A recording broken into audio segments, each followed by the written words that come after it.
Hello Mzansi, welcome to Mgosasa Mzansi. If today is your first time visiting this channel, please do the right thing and click the subscribe button, and also don't forget to smash the like button. Guys, one thing about Sweet Guluva, avane inhlitiyo lenhlelo umfana avanga wabamba imaqhubu.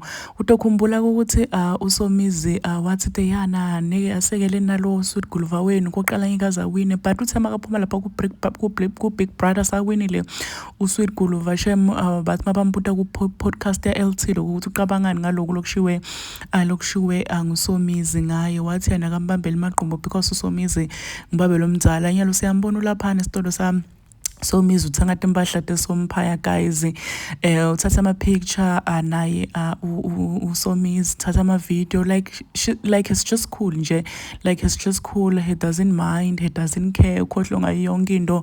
Hayi guys, shema kungathiwa siphinze semvoteleni lo mfana, singaphinza semvotela ava sweet bandla avanga wabamba imaqhubu.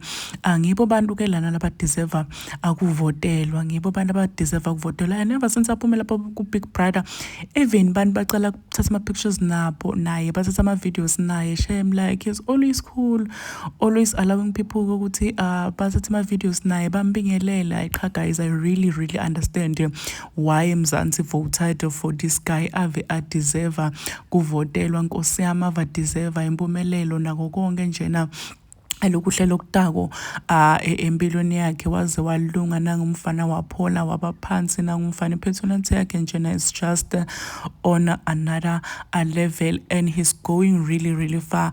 Uma kangaqhubeka ibambe ngale attitude lele enhle alena lanayo mfana lapha enquthu uSweet Guluva isigebengu esikayibambe inkonzi. Please do comment what you think below down in the comment section. Don't forget to hit the notification bell so that you can be notified whenever I upload a new video. This is the end of my video. Saying hey.